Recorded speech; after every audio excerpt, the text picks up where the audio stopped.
Hey, what's going on YouTube? Or Storm here. I did finally get my laptop cable replaced, so we will be going back to more of the traditional, thumbnail related formats. So with all that taken care of, I wanted to have another discussion topic today about where the format is going and what cards you're going to probably see are good, text, staples, etc. So one thing I've been noticing is these two main hand traps have been seeing a lot of play. That would be Effect Veiler and Maxx. These cards have been seeing main deck play in as many as 3 copies each in a lot of the decks lists in recent events. Another interesting card I've seen, and some of my one of the community members actually helped me with this card, is a little bad boy known as Stardust Dragon. Stardust Dragon is a level 8 synchro monster that has is Yusei's boss monster from 5Ds. Negates any destruction effect by attributing itself, and then it comes back on the end phase and special summons if its effect was not negated. As far as these two cards, Effect Veiler and Maxx, Effect Veiler is really good against mages and pals because you can pitch Veiler to stop their Skullcrobat Joker and eventually their Pendulum Wizard or Sorcerer, whatever name you want to use. Basically, it stops their Joker, and typically Joker is their initial, especially if they're just normaling Joker right off the bat. They're probably trying to get to their scale, get their combo pieces. So Veiler comes in really clutch. As far as, again, the same thing goes for Magicians. You Veiler their Skullcrobat Joker, it really slows them down to a crawl. The other deck, of course, card Veiler is incredibly good against is, actually, believe it or not, Veiler is really good against Cosmos because you Veiler their Farm Girl. They can't really attack that turn because they can't banish because Veiler prevents that. Typically, you're going to Veiler them when they're at the end of their main phase, so it stops their farm girl from getting searches. It stops their farm girl from banishing itself. Basically, slows them down, which is the point of the card. As far as Maxx here is concerned, Maxx has 2 uses. One, you can take your opponent does not take the Maxx challenge. If you're playing against Pendulum deck, they might Pendulum 3 or 4.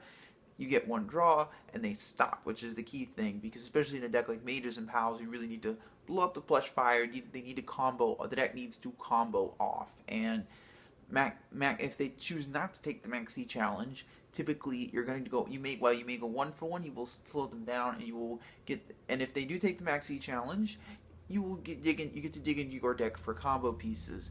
Oftentimes, typically, at least in its current state, Mages and Pals is the easiest deck to OTK with, so in its current state, at least without Sorcerer, so that's where this card comes in. I know there's the whole the combo with Ignister and Trapeze Magician that does allow them to OTK, but typically Maxx hopefully draws you into those combo pieces. Typically this is a card you want to see early game.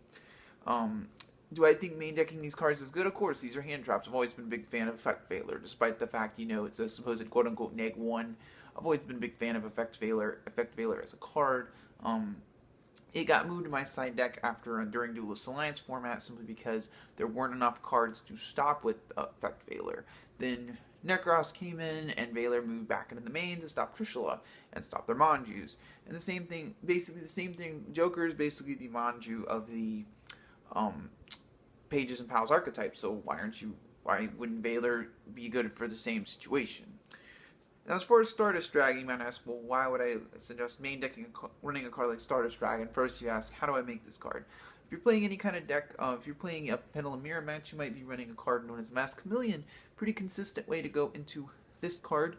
The card is searchable via King of the Feral Imps, so if you're playing any kind of deck that can run Mask Chameleon, you can make this card pretty easy. Any deck that makes level 8 synchros, make this pretty easy.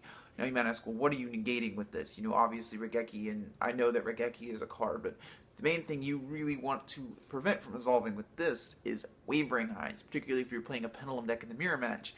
Preventing Wavering Eyes from resolving is the difference between using or winning, often not. I've been a proponent of Wavering Eyes not staying at 3, but nevertheless, I think we're going to have several formats that card at 3 for the time being. Well, that's where this card comes in. Preventing their Wavering Eyes from resolving is really important. Now, where else does this come in? When post-BOSH, this card can actually stop Pendulum Sorcerer.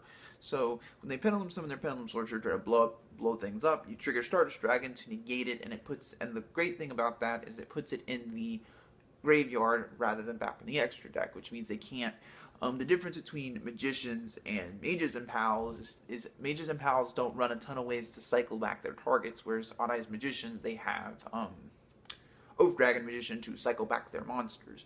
So that's the other thing you need to realize is negating one summon with negating one card or something like this can really slow down your opponent to a crawl, and that's obviously where this card also comes in.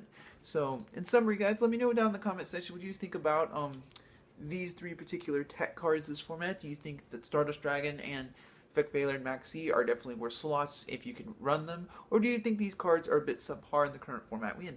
Let me know down in the comment section below. And as always, like, comment, and subscribe, and I'll catch you guys later.